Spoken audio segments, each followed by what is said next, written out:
para la Universidad Pedagógica Nacional el que ella esté con nosotros y nos pueda compartir parte de su conocimiento. Entonces le damos la bienvenida y... Muchas gracias.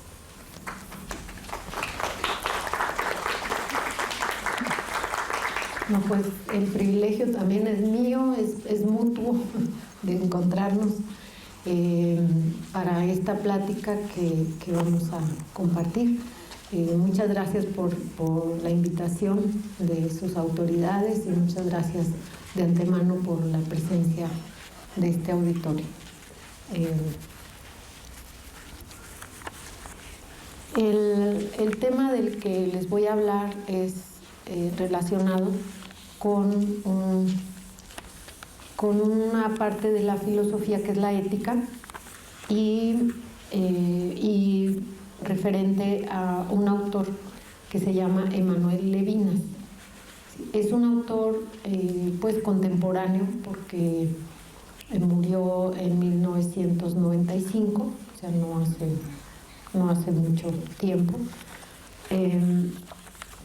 Y es un autor que pertenece a la tradición de la filosofía fenomenológica, ¿sí? Es decir, a la tradición de la propuesta de Kant, de los desarrollos de Husserl, Kant siglo XVIII, Husserl siglo XX, pero antes de Husserl está, entre Kant y Husserl está Hegel, que también es fenomenólogo.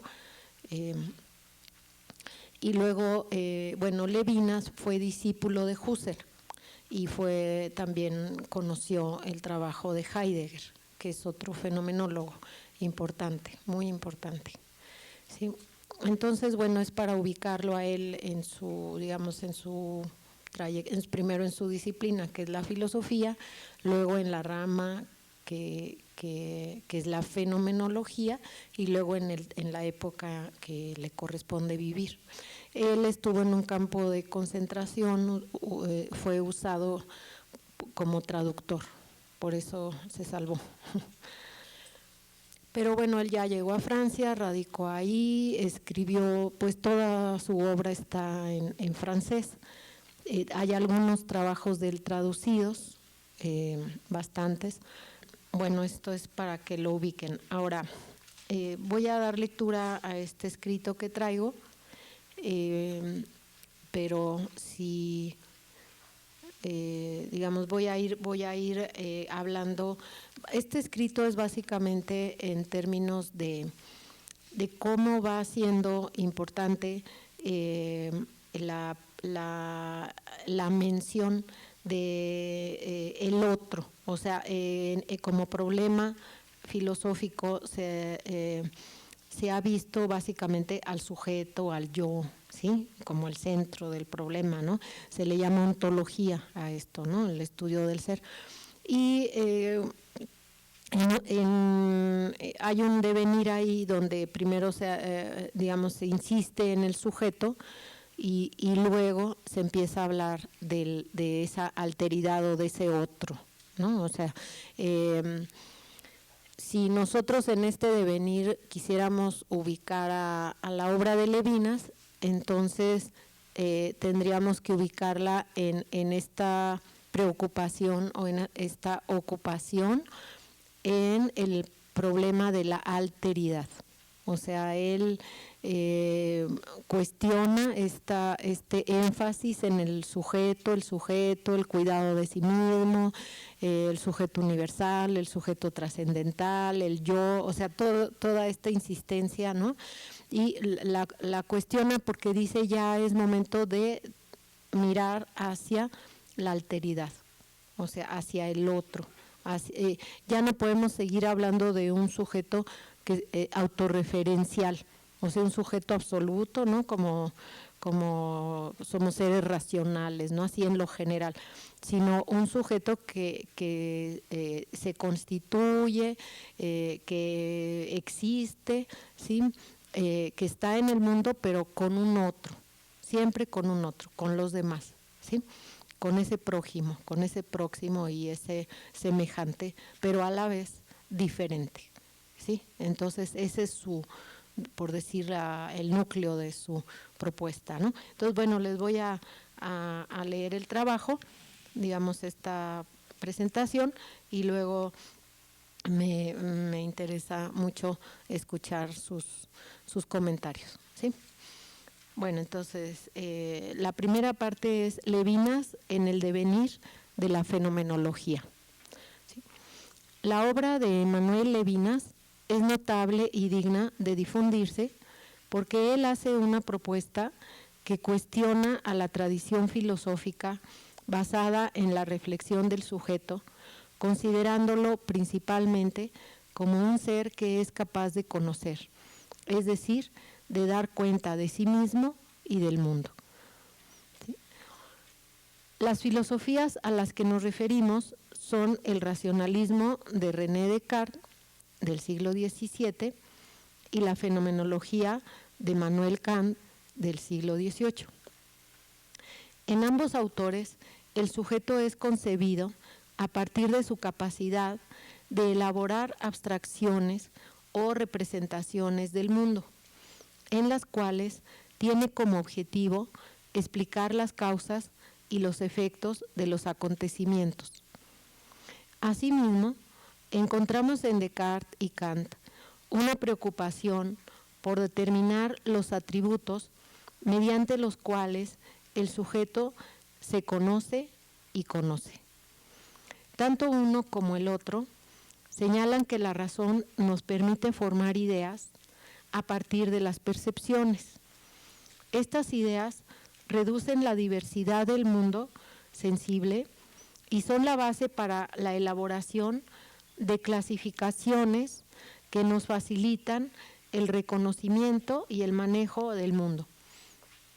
El proceso va de lo diverso e inaprehensible a la unidad del concepto.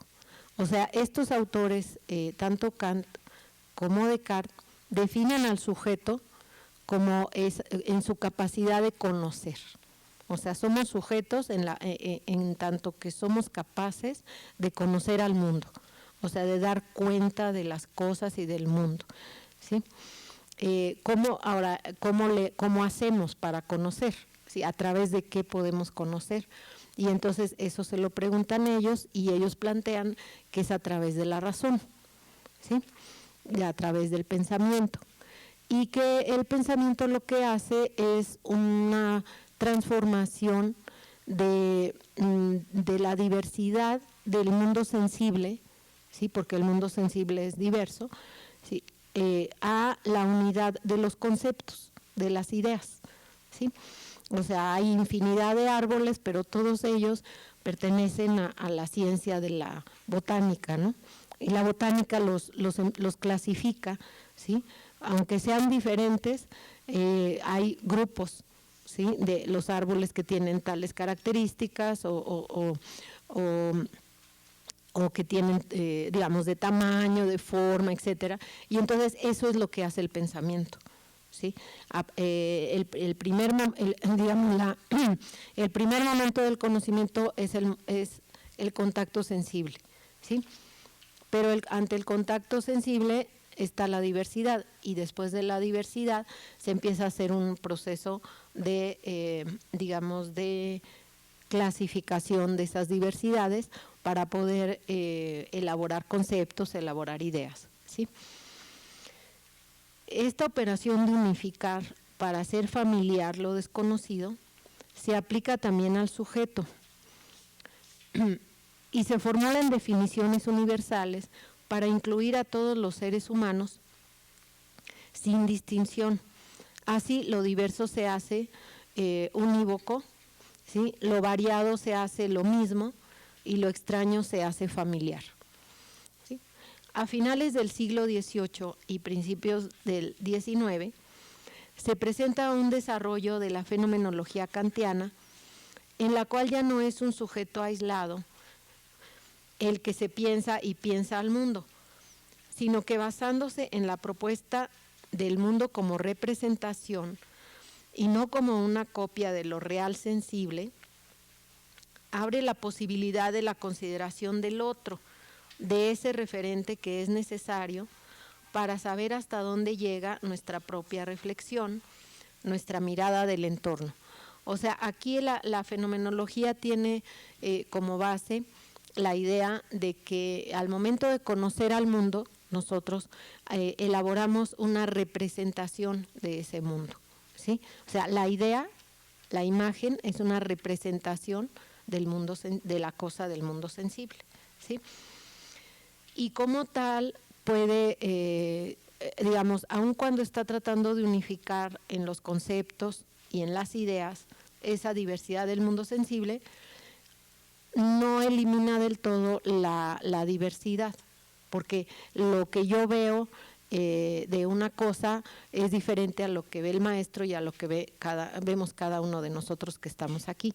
Y eso depende del lugar desde el cual nosotros estamos mirando las cosas, ¿sí? No solo un lugar físico, sino también un lugar teórico, ¿sí?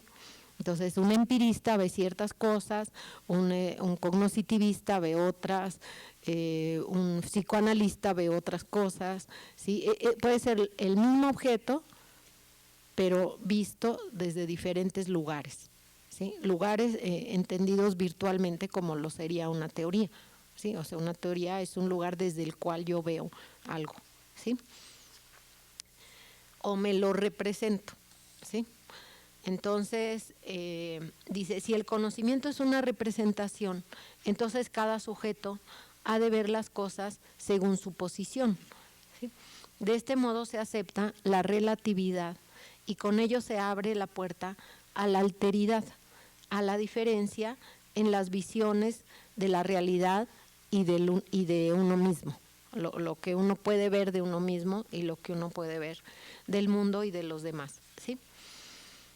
La filosofía de Hegel, fenomenólogo y kantiano, por supuesto, es un ejemplo claro de cómo se le va dando entrada o importancia al tema del otro en la ontología. O sea, la ontología como reflexión acerca del ser se había desarrollado en términos de pensar a un ser solo, en realidad autorreferencial.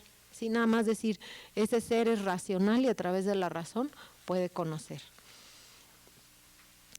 Hegel, impactado por la Revolución Francesa y las guerras napoleónicas, o sea, él escribe su libro por el cual él es más conocido, se llama La Fenomenología del Espíritu, y se publica en 1807, o sea, estaba muy reciente el movimiento de la Revolución Francesa y ya se habían, digamos, durante el siglo X, digamos, después de la Revolución Francesa se inician las guerras napoleónicas que pretenden, digamos, Napoleón lo que pretende es lograr los ideales de la Revolución Francesa. O sea, la democracia, los estados liberales y, bueno, todo lo que escuchamos hasta la fecha y que nomás lo escuchamos, pero bueno. Dice, Hegel, impactado por la Revolución Francesa y las guerras napoleónicas, hace una ontología donde al sujeto se le concibe como el actor de la historia. O sea, ya a Hegel no solo le importa el ser así en lo universal, sino la historia que estamos haciendo cada uno de nosotros y todos en conjunto como humanidad, ¿sí? La historia humana. Y a esta última se le ve en una progresión. Es interesante ver cómo, considerar cómo durante el siglo XIX impera esta noción evolucionista o progresista, ¿no? De etapista, de hecho, ¿no? O sea, vemos la sociología de Comte, ¿no? Con el estado o estadio teológico, luego el metafísico y luego el positivo. Vemos a Darwin también con esta propuesta del evolucionismo. Vemos esta se extiende hasta principios del siglo XX, porque también Freud, ¿no? Presenta sus etapas, ¿no? de desarrollo de la psique, Marx digamos, con las etapas que él propone de la sociedad, ¿no? Que va del comunismo primitivo hasta el comunismo avanzado y demás, ¿no? Entonces hay esta idea de la historia, digamos, de la evolución, del progreso y que la historia es progresiva, ¿no?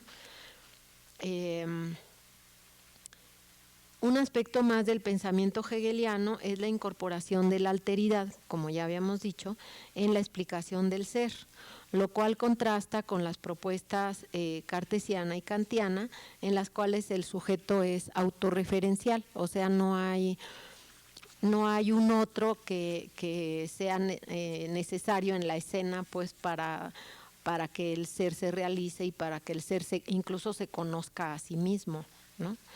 En cambio, en Hegel sí empieza a haber esta presencia del otro, ¿no?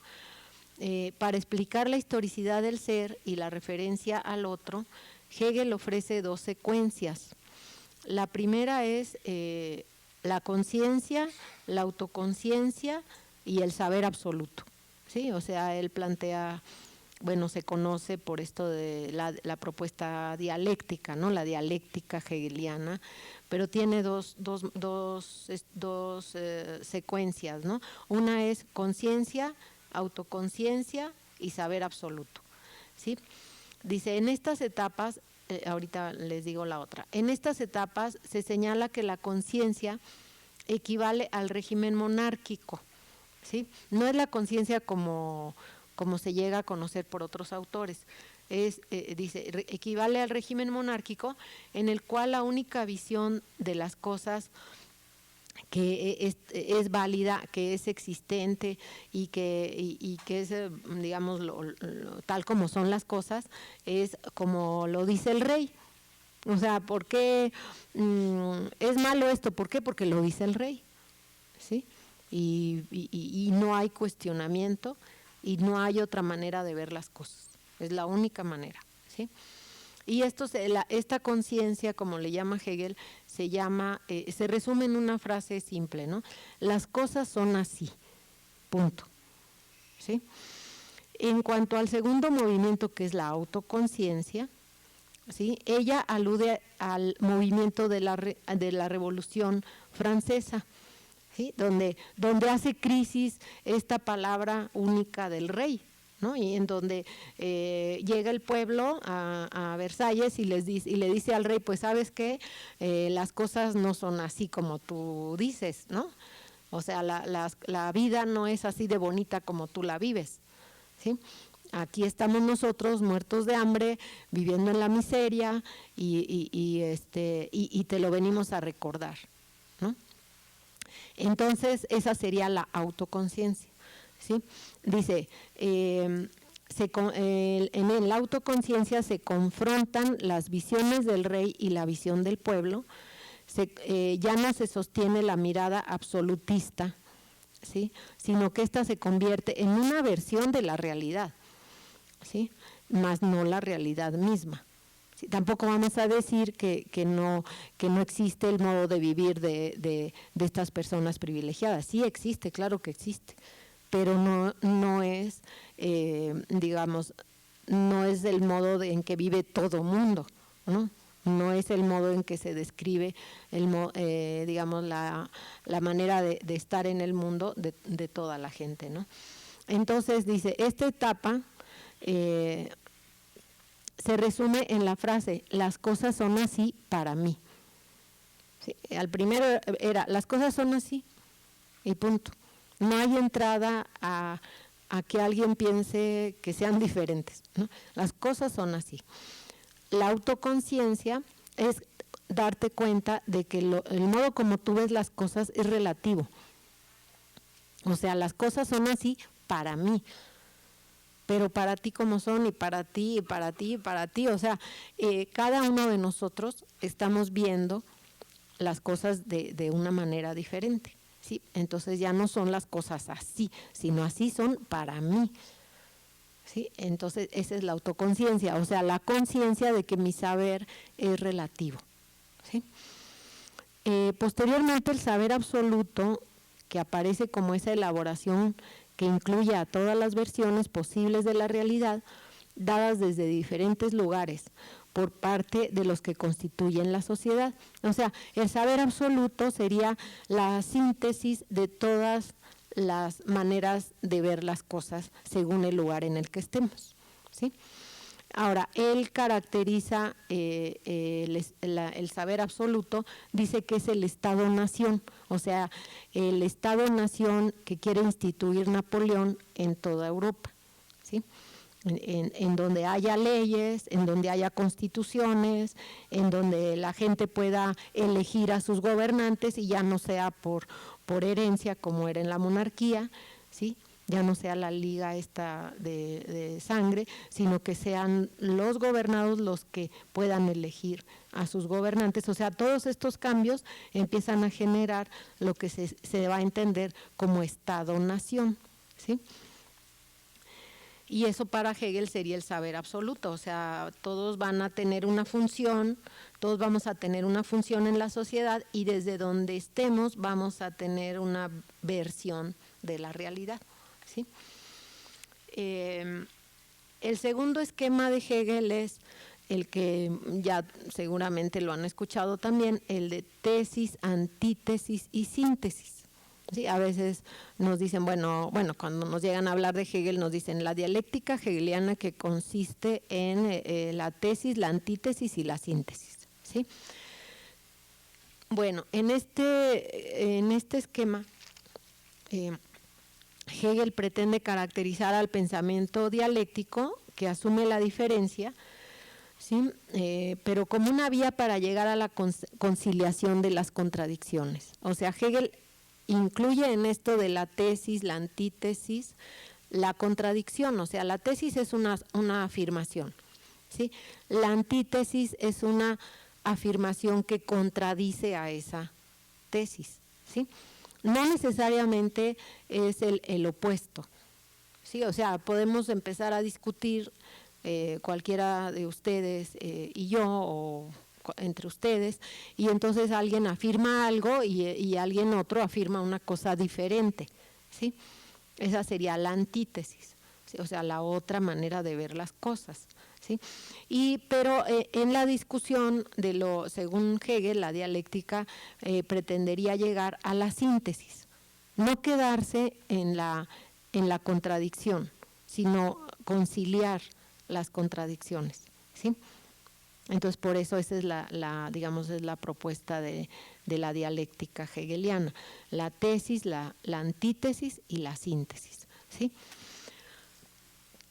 Dice, la tesis es una afirmación acerca de la realidad, la antítesis es una visión diferente y finalmente la síntesis incluye a ambas versiones formando una sola. De nuevo aparece la alteridad asimilada a la unidad. O sea, sí se acepta la presencia del otro o la existencia de una otra manera de ver las cosas, pero como vía para llegar a una síntesis que integre las versiones, ¿no? Y en relación a la forma mediante la cual Hegel define al yo, ¿sí? Porque en este texto de la fenomenología del espíritu habla de cómo se constituye ese yo, ¿sí? Dice, este autor señala que el yo se extiende hasta donde empieza el no yo. O sea, ¿cuál es mi límite como yo? Hasta donde empieza el no yo. O sea, al otro Hegel le dice el no yo, ¿sí? No, sí habla del otro, pero en función del yo, ¿sí? Al momento que uno define algo negando algo, es porque es más importante eso en afirmativo que en negativo, ¿sí? O sea, es como si yo dijera que el prójimo es el no yo. Pues no, además de que el prójimo es el no yo, pues son seres humanos igual que yo. No nada más son el no yo o el límite hasta el que yo llego como ser, ¿no? Entonces, pero él dice eso, ¿no? Dice, el yo se extiende hasta donde empieza el no yo, es decir, el otro, ¿sí? Así la alteridad queda señalada como la negación del yo, ¿sí? Sin una identidad en el sentido positivo, ¿sí? Además, la alteridad en Hegel es un paso hacia la restauración de la unidad. O sea, sí va a haber la contradicción, pero se va a asimilar en la síntesis. Sí va a haber otra mirada diferente, pero todas van a acabar constituyendo el saber absoluto, ¿sí? Entonces, dice, además la alteridad en Hegel es un paso hacia la restauración de la unidad, aun cuando se acepta que esta última es más compleja que la que existía anteriormente, es decir, durante la monarquía. Sí, nos referimos al Estado-Nación, producto de contradicciones que finalmente logran su acomodo. Un autor más dentro de la filosofía fenomenológica tradición a la que pertenece Levinas es Husserl, como les había dicho hace un momento. En su ontología, Husserl habla de las determinaciones del sujeto, en las cuales señala que no podemos hablar del ser sin la consideración de 3 aspectos. El ser en, así con un guioncito, ¿sí? Es decir, perteneciente a una época y a una cultura, ¿sí? Colocado en el espacio y en el tiempo. O sea, no podemos hablar del ser, así como hablaba Descartes o hablaba Kant, sino el ser en, o sea, el ser en un espacio y en un tiempo, en una cultura y en una época, ¿sí? El ser con es otra determinación. O sea, no podemos hablar del ser si no lo consideramos formando parte de una sociedad, conviviendo con sus semejantes y definiéndose en sus relaciones, ¿sí? Con los demás. Y otra determinación es el ser para. Dice, porque los sujetos somos en el mundo y nos proyectamos hacia las cosas del mundo. O sea, aquello en lo que pensamos, o sea, tenemos la capacidad de pensar, pero siempre pensamos en algo. Sí, no, digo, pues si no, no se podría ni siquiera pensar al pensamiento, sino pensar, si pensar fuera en la nada. Incluso la nada, pues es un algo. Al momento que lo pienso le doy una identidad, ¿no? Entonces, eso en lo que piensa el pensamiento humano, eso es parte del mundo, ¿sí? O sea, pienso en los árboles y hago botánica, pienso en el espacio y hago astronomía, o sea, siempre pienso en algo y ese algo está en el mundo. O sea, yo dirijo mi objetivo y mi atención, mi meta en algo que está fuera de mí, ¿sí? O sea, algo que pertenece al mundo en el que estoy, pero que no está dentro de mí necesariamente, ¿sí? Entonces, esas son las 3 determinaciones que dice Husserl con las que hay que pensar al ser. ¿Sí? De este modo, según Husserl, el ser se determina en su relación con los demás, con sus semejantes. Este autor, al igual que Hegel, hace una reflexión al respecto de la historia y su devenir. También hace una reflexión Husserl acerca del problema de la racionalidad de la historia humana. Sí, eso es una reflexión que él hace ya poco antes de morir. Él muere en 1938. Pero es interesante cómo él no solamente está pensando como Descartes, de si somos racionales y de que como al pensar dudamos, analizamos, no, sino que también si somos racionales, la historia humana tendría que ser racional. O sea, si la historia humana la hacemos seres humanos y los seres humanos somos racionales, pues la historia humana también tendría que ser racional. ¿Sí? Y es una pregunta muy auténtica de Husserl, sobre todo en la época que lo hace, que es en las entreguerras. O sea, se acabó ya la Primera Guerra y ya está la segunda enfilada, ¿no? Entonces él dice, bueno, ¿somos racionales? O sea, no solo para poder contestar a un problema lógico, matemático, a una ecuación, a escribir un discurso, no. Nuestra historia es racional. O sea, ¿qué sentido está teniendo lo que estamos haciendo como historia humana? Sentido ahora sí que en todos los sentidos. O sea, ¿qué significado tienen las guerras? ¿Qué significado tienen las invasiones? ¿Qué significado? ¿Y qué sentido en términos de a dónde queremos llegar con todo esto? Sí, él se lo pregunta. Dice... Bueno, esto se lo pregunta por la época en la que él vive, ¿no? Y que bueno, igual no las podemos hacer ahora esa pregunta, ¿no? En su filosofía, Husserl maneja un concepto que engloba al sujeto y al mundo, ¿sí? Es el concepto de conciencia, pero no la conciencia como la planteaba Hegel, que es, digamos, la ingenuidad, ¿no? O la ingenuidad o la tiranía, las cosas son así, punto, ¿sí? O sea, los niños y los tiranos se parecen mucho en eso, ¿no? Porque los niños porque no tienen experiencia del mundo y suficiente como para percibir la diversidad, ¿sí? Entonces creen que las cosas son como se les están presentando y no conciben otra manera de ser de las cosas. Eso es por ingenuidad, ¿sí? Pero el monarca, el amo, ese lo hace por crueldad, o sea, por tiranía, ¿sí? Bueno, entonces en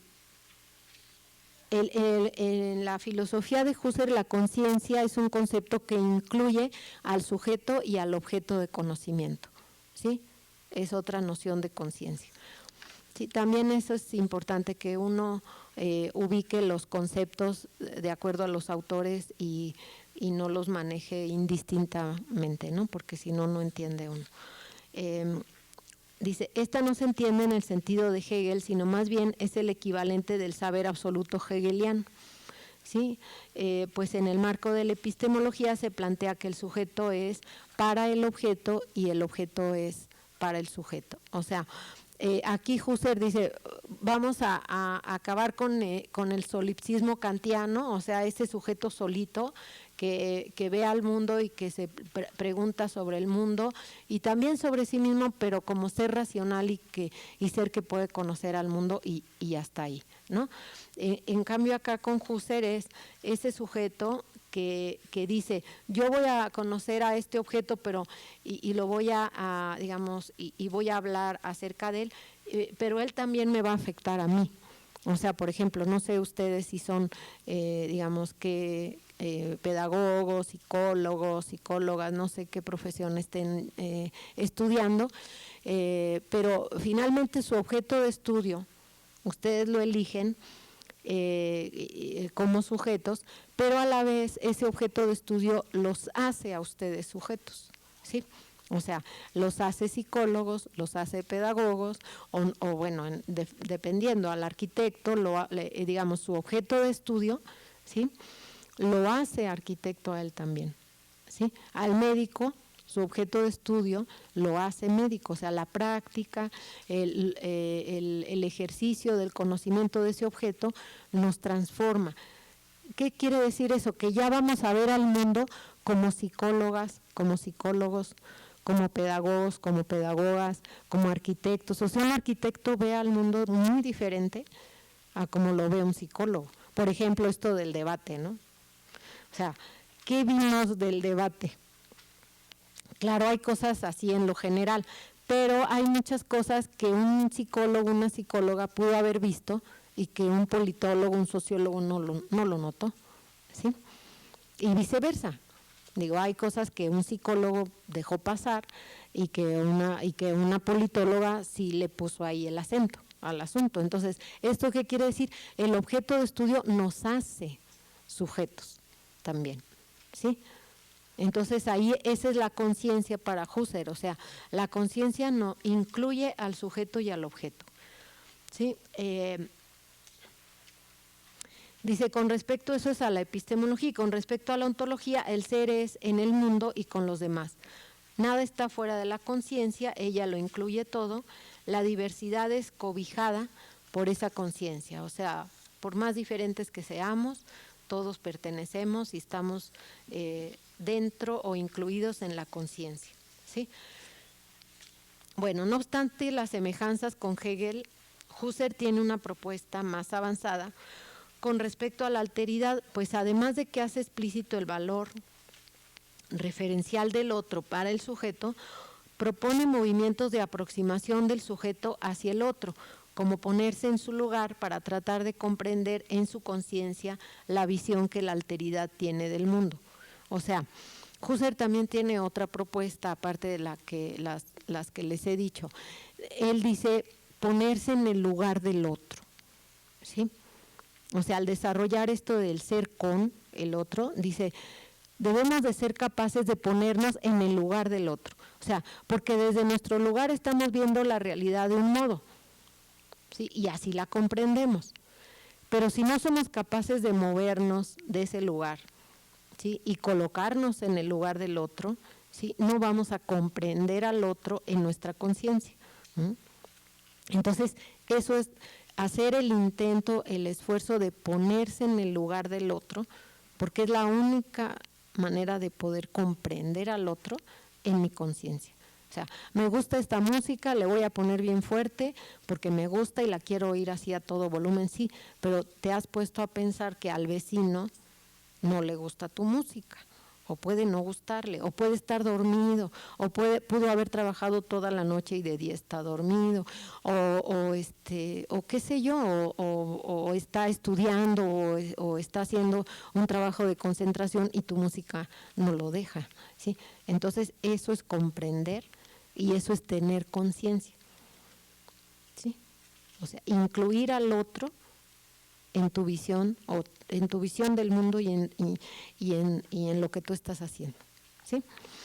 Bueno, ahora, finalmente llegamos a la filosofía de Levinas, en la cual el otro es el actor principal en el contexto de su metafísica de la pregunta por el ser.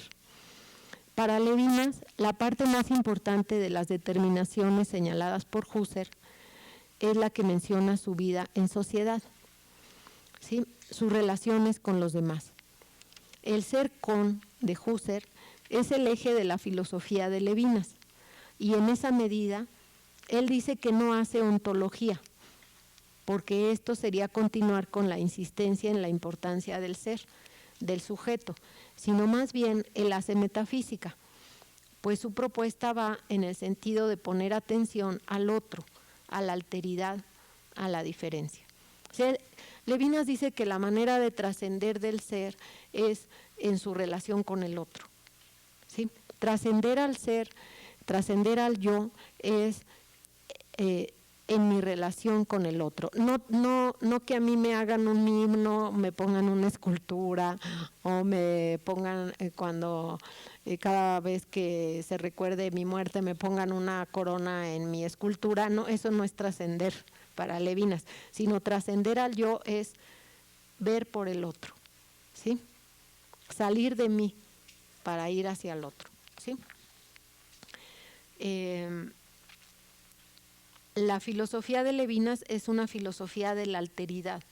El cambio es radical, pues la tradición dominante había enfatizado en el yo, y a partir de Levinas se insiste en el otro, no únicamente como el no yo. O sea, el otro no nada más es el no yo, no solo como el límite del yo, sino como un ser diferente al que vemos desde nosotros, pero que no coincide del todo con la representación que nos hacemos de él. O sea, porque lo vemos de un modo, pero otros lo pueden ver de otro y él mismo se puede ver de otro modo también. Es más, dice Levinas, la representación como producto del intelecto humano no es suficiente para conocer a ese otro que aparece frente a nosotros, ¿sí? O sea, la representación como una operación del pensamiento lógico, abstracto, conceptual, no abarca todo lo que es el otro y todo lo que somos nosotros, ¿sí? Levinas hace una metafísica porque nos indica que desplacemos la atención que teníamos sobre el sujeto hacia el otro, pues este último es el que nos señala la relatividad de nuestra existencia, ¿sí? Para Levinas lo más importante es el sujeto en su relación con el semejante, por tal motivo considera que la filosofía base de es la ética. O sea, la filosofía tiene tres ramas fuertes que son la lógica o epistemología, ¿sí? la estética y la ética, ¿sí? Que responden a tres valores que son los más importantes, que son la verdad, la belleza y el bien, ¿sí? Son los tres valores eje, pues, de la filosofía. Ahora, estos tres valores y estas tres ramas no siempre han estado en la misma jerarquía, ¿sí? ha habido momentos de la historia humana en los que la estética es más importante que la lógica y que la ética. Hay otros en los que la ética es más importante, ¿sí? Y hay otros en los que ahora, y hace tiempo, toda la modernidad, de un tiempo para acá, es la lógica o la epistemología o la verdad, ¿sí? Incluso por encima del bien y de la estética, ¿sí? Entonces, por eso dice Levinas, o sea, Levinas trastoca este orden, ¿sí? Para él lo más importante no es la verdad, y no es porque no sea importante o porque no nos hable de ella, sí nos habla de ella, pero para él la filosofía primera es la ética, ¿sí? Por lo tanto, el valor primero es el bien, ¿sí? No es, digamos, no está negando el valor de la verdad, pero para él lo más importante es el bien, ¿sí? Ahora ya en su propuesta ética, Levinas contiene conceptos clave como los siguientes: la responsabilidad, la libertad, la no indiferencia hacia la diferencia, la proximidad, la vulnerabilidad, la sensibilidad, la asimetría, la heterogeneidad y un concepto que el rostro le llama él, ¿sí? El rostro, ver el rostro del otro es ver su vulnerabilidad, y ver la vulnerabilidad del otro es aceptar la vulnerabilidad propia. O sea, somos vulnerables, no somos, digamos,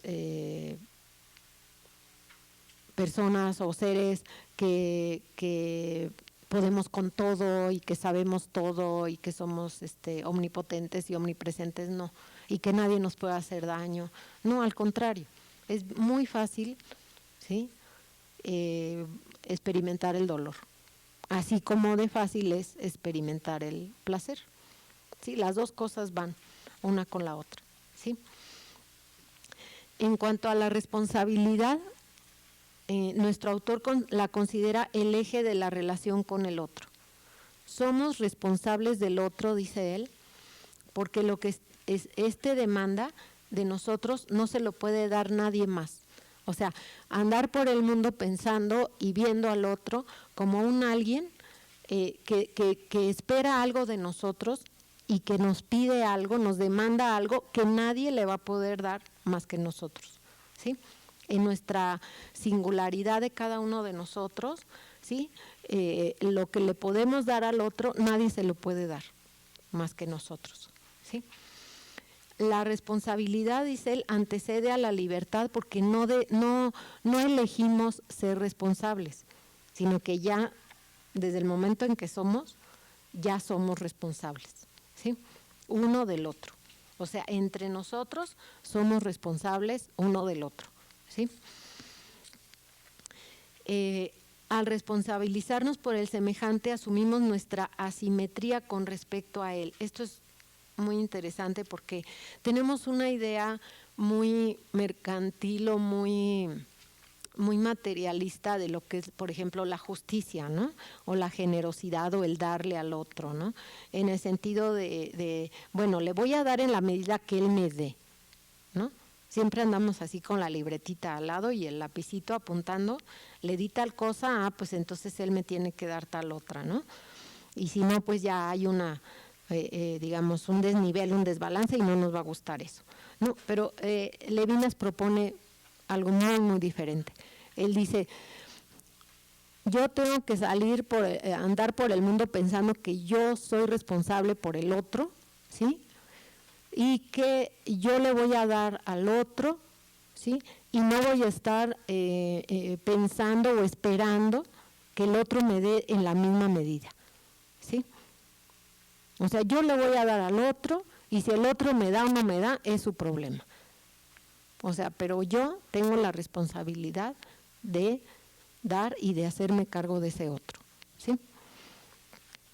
Por eso él dice que la asimetría es la característica, ¿no? O sea, no va a haber nunca simetría, ¿sí? nunca va a haber un balance entre lo que damos y recibimos, ¿sí? Porque una cosa, yo digo, una cosa es prestar algo y otra cosa es dar algo. Cuando uno presta algo, pues sí quiere de vuelta lo mismo, ¿no? O sea, si tú me prestas tu pluma, pues tú quieres que yo te regrese tu pluma, no mi papel o mi folder o lo que sea. Tú quieres tu pluma, porque tú me la prestaste, no me la diste, ¿sí? Pero cuando uno da algo, es desprenderse de ese algo para ese otro y olvidarlo, ¿no? Es cuando uno da algo, es cuando alguien se acerca y le dice, oye, gracias por lo que me diste aquella vez, y uno dice, ¿cuándo? ¿Cuándo pasó eso? No me acuerdo. Eso sí fue un acto de generosidad de uno. O sea, porque cuando uno da, uno olvida. Uno olvida lo que da y lo deja ahí para el otro, y es lo que el otro agradece más, ¿sí? Es lo que más agradece y lo que nunca se olvida, ¿sí? Entonces, esa es la generosidad y esa es la asimetría a la que se refiere Levinas. No estar buscando la equivalencia siempre, ¿no? Sino dar, o sea, darle al otro lo que uno le puede dar y darlo de uno mismo, ¿sí? Y ya, lo que pase después, si me lo regresa, si me lo agradece, si me lo reconoce, eso ya es otra cosa, ¿sí? Dice, mi responsabilidad excede a la del otro, así que no hay simetría. Bueno, para Levinas ser sujeto es trascender al propio yo y aproximarse al otro. La responsabilidad nos remite y fíjense, dice, la responsabilidad nos remite a la seriedad y a la gravedad de la palabra amor al prójimo. O sea, la palabra amor es una palabra que se usa últimamente mucho, pero que se practica muy poco, ¿sí? Entonces, el amor es una responsabilidad, es un compromiso, es un dar sin esperar nada de regreso, ¿sí? Si sucede, qué bueno, y si no, también. Por eso él dice, la responsabilidad nos remite a la seriedad y la gravedad del amor al prójimo, de un amor, y fíjense, hay una noción que él, me gusta mucho, que él usa y dice, un amor sin concupiscencia, ¿sí? O sea, un amor que podemos dar a todos los seres humanos, ¿sí? No necesariamente o forzosamente vinculado al erotismo, por ejemplo. No está excluido, no lo está excluyendo, pero no lo está, digamos, limitando a ese tipo de relación, ¿sí? Sino dice amor sin concupiscencia, ¿sí? Amor fraterno, amor filial, ¿sí? Con respecto a la libertad, esta se relaciona con la capacidad de incluir en mi pensar la existencia del otro, su presencia y un lugar para él que yo no debo invadir ni debo usurpar. Mandato y libertad no se contraponen, dice él, lo que uno piensa corrientemente, ¿verdad? Que el mandato se limita a la libertad, ¿no? Dice, seguir el mandato no es perder la libertad, pues este mandato proviene desde el interior del ser, un ser que es con y por el otro. O sea, no voy a dar al otro por mandato, o sea, por una cosa que se me impone, sino por una cosa que viene como parte de mi ser, ¿sí? El mandato incluye al prójimo al mismo tiempo que proviene de la intimidad del yo, pues este es desde el origen con el otro, ¿sí? Un aspecto más de la libertad es que nos acerca a lo que somos, al desarrollo de nuestras cualidades, lo que nos es ajeno. No debe verse como una carencia, pues ni siquiera nos pertenece. O sea, esto también es interesante porque a veces decimos, ay, es que es la carencia, es que soy limitado, ¿sí? O soy limitada, pues sí, todos somos limitados, ¿y qué? O sea, ¿a poco queremos saber hacer todo, poder hacer todo, estar en todos lados? O sea, eso y si así fuera, ¿para qué lo queremos? O sea, ¿qué sentido tiene eso o qué pretendemos con eso? ¿Sí? Entonces, sí somos limitados, pues sí, ¿y qué? No tenemos por qué querer lo que no somos, ¿sí? En cuanto a la negatividad de la libertad, esta se refiere a la afirmación del egoísmo al llevar a cabo actos mediante los cuales el individuo pretende afirmarse en su identidad, pero a la vez excluye la libertad del otro al grado de abusar de él. Así, lo opuesto a la libertad no es el mandato, sino la tiranía, la violencia que se ejerce hacia el otro sin respetar su lugar como existente. Al respecto de la justicia, Levinas nos dice que ella implica asumir al otro como alguien diferente, a la vez que semejante. Diferente porque no le vamos a pedir que sea como nosotros, como una copia del propio yo, y semejante debido a que también requiere de las condiciones para desarrollarse en sus posibilidades, las cuales son ajenas a las que uno posee. ¿Sí? De acuerdo a este autor, justicia y poder no coinciden porque el poder se define en su capacidad de eliminar al otro. ¿Sí? Bueno, con respecto a la bondad, Levinas la asocia a la generosidad, que ya hemos estado hablando sobre ella, ¿no?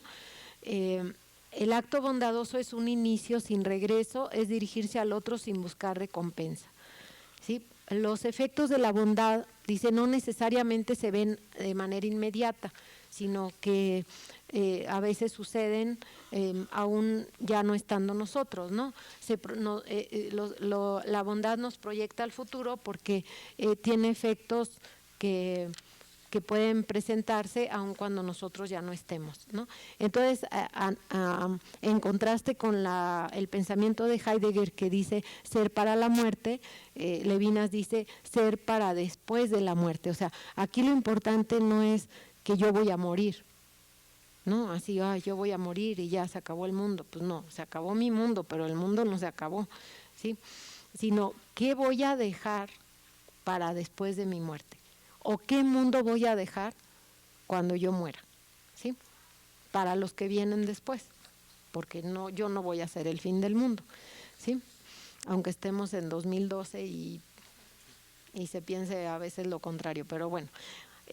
Dice, a veces la bondad se ve como tontería, como debilidad, una debilidad ahí. Consideramos en los límites del egocentrismo. Sí, a veces nos dicen, ay, qué tonta, regresaste lo que encontraste, ¿no?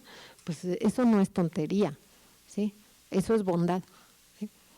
Sucede algo diferente, ¿sí? Cuando vemos la bondad en el contexto del trato con el otro, ¿sí? Pues aquí resalta su valor y se convierte en altura, en excelencia, en un acto que nos lleva más allá que el ser. O sea, no fui tonta al regresar lo que encontré perdido, ¿sí? Llevé a cabo un acto de bondad porque pensé en el otro, el que lo perdió. O sea, ese objeto era de alguien y ese alguien lo necesitaba, por eso lo tenía, le servía para algo. Yo no tengo por qué quedarme con eso, ¿sí? Entonces, en ese sentido, soy tonta para los egocéntricos, ¿verdad? Para los que piensan nada más en ellos y todo está en función de lo que les pueda servir. Pero en este contexto es un acto de bondad. Es pensar en el otro, ¿sí? Dice, la sensibilidad tiene que ver con el mandato no matarás, ¿sí? Se trata de no aprovecharse de la vulnerabilidad del otro, sino más bien que esta última nos lleve a hacernos cargo de él, ¿sí? Y Levinas tiene una frase que repite, dice, ser capaz de quitarnos el pan de la boca para alimentar al otro, ¿sí? A esta idea de ser capaz de quitarse el pan de la boca para dárselo al semejante, Levinas le llama maternaje, ¿sí? El maternaje no es exclusivo de la relación madre-hijo, es extensivo a la relación entre los humanos, ¿sí? O sea, ser capaz de que me voy a llevar yo algo de alimento a mi boca y el otro lo necesita, yo se lo doy, ¿sí? Entonces, eso es es la conciencia de esa responsabilidad por el otro, ¿sí? La sensibilidad también se relaciona con la proximidad, Si bien el prójimo es diferente y esa diferencia marca una distancia, también sugiere un acercamiento, el contacto con el otro. La proximidad es el yo que se acerca y emprende una relación en la que el otro participa como fin en sí mismo, sin perder su diferencia. La vulnerabilidad es un aspecto más a tratar en la ética de Levinas. ¿Sí? La vulnerabilidad vista más como fragilidad, ¿sí? Una fragilidad que todos tenemos. ¿Sí? En cuanto al rostro que les decía hace un momento, Levinas tiene otra concepción que no es la coloquial, pues para él ver el rostro del otro es verlo como diferente a nosotros. ¿Sí? Es ver esa diferencia en el otro, ¿sí? Que no es lo mismo, que ese otro no es lo que yo quisiera que fuera, ni es un espejo mío, ni es un eco, mi voz, la voz del otro, sino que es un ser diferente, que piensa diferente, que siente diferente y que tiene un lugar diferente al mío, ¿sí? También ver el rostro del otro es ver su vulnerabilidad, pero para verla yo tengo que aceptar la mía, ¿sí? Y eso, por eso es difícil, ¿no? Ver la vulnerabilidad propia es muy difícil y entonces nos cubrimos con máscaras y con disfraces, ¿no? Para no exhibir nuestra vulnerabilidad, pensando que nada más nosotros somos vulnerables, cuando todos lo somos, ¿no?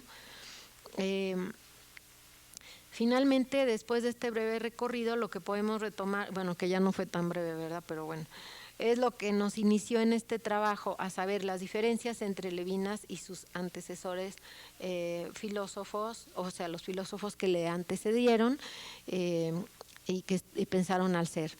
Las diferencias mediante las cuales se vislumbra la propuesta ética de este autor, que revoluciona la filosofía occidental centrada en la subjetividad aislada del mundo. Levinas clama por una subjetividad basada en el vínculo con el otro, al grado de que es este último lo importante, es este último lo primero. Tal vínculo debe basarse en la bondad, la cual no será dictaminada por ningún régimen social, sino que solamente se podrá hacer real en el ejercicio de los actos bondadosos que practicamos con los que tratamos todos los días. O sea, la bondad no es algo así lejano, exclusivo de los santos o de los monjes o no sé de quién, ¿no? Que bueno, aquí ya tampoco se cree mucho en eso, en la actualidad ya no es ese prejuicio, pero dice él, Levinas evoca a un autor llamado Grossman, que Grossman habla de las pequeñas bondades, o sea, lo que hacemos todos los días por el otro, ¿sí? Y según él, la sola cosa que pervive es la bondad de la vida cotidiana, ¿sí? Esta bondad es sumamente frágil ante el poder del mal y aún así es la que persiste, ¿sí? No se acaba. Ella es la vía hacia la humanización, ¿sí? Bueno, aquí ya termino porque ya me extendí en esto. Muchas gracias.